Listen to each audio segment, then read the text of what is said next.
चंद्रपुर मनपा चुनाव के संदर्भ में राजनीतिक समीकरण बड़ी तेजी से बदल रही है। वहीं पूर्व नगर सेवक संजय वैद्य ने मनपा आयुक्त को कानूनन नोटिस भेजा है। तो आइए सुनते हैं इस नोटिस के संदर्भ में अपनी प्रतिक्रिया देते हुए संजय वैद्य ने क्या कहा। चंद्रपुर महानगर पालिका के चुनाव में आरक्षण के मुद्दे पर बड़ा संभ्रम निर्माण हुआ है। सर्वोच्च न्यायालय ने स्थानीय स्वराज्य संस्था के चुनाव में कुल आरक्षण 50% के ऊपर न जाए ऐसा स्पष्ट निकाल दिया और ऐसे में राज्य चुनाव आयोग ने चंद्रपुर महानगर पालिका में 53% आरक्षण कायम रख चुनाव कार्यक्रम जाहिर किया। इस विरोधाभासी स्थिति से ओबीसी प्रवर्ग के उम्मीदवारों का भविष्य खतरे में आया है। चुनाव होने के बाद यदि सर्वोच्च न्यायालय ने 50% पर का आरक्षण गैर कानूनी ठहराया और संबंधित प्रभागों के चुनाव रद्द किए तो उम्मीदवारों को होने वाला आर्थिक, मानसिक और समय का नुकसान, इसकी भरपाई कौन करेगा? यह महत्वपूर्ण प्रश्न उपस्थित करते हुए पूर्व नगर सेवक संजय गुणवंतराव वैद्य ने वकीलों द्वारा सीधे महानगर पालिका आयुक्त को कानूनन नोटिस दी है। तो आइए सुनते हैं इस संदर्भ में नगर सेवक संजय वैद्य ने क्या कहा।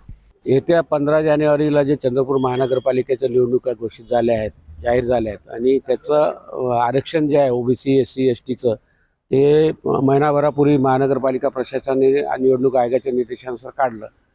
ती आरक्षण मर्यादा 50% वर झाली आहे।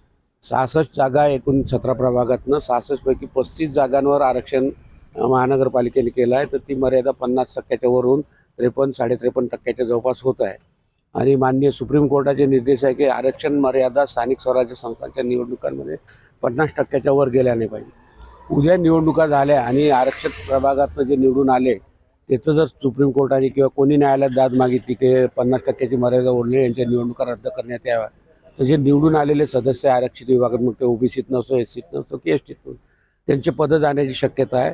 म्हणून मी आयुक्तांना ॲडव्होकेट वैशाली टोंगे यांच्या मार्फत मी नोटीस दिला आहे की काय कायदेशीर उद्या आमचं जर नुकसान झालं, आर्थिक आणि मानसिक ताण निवडून आल्यावर रद्द झालं सुप्रीम कोर्टाच्या निर्देशानुसार, तर कोण जबाबदार राहील अशी विचारणा मी कायदेशीररित्या महानगरपालिका निवडणूक अधिकारी तथा आयुक्त यांना केली। सीटीव्ही के लिए प्रतिनिधि वैभव रुयारकर की रिपोर्ट।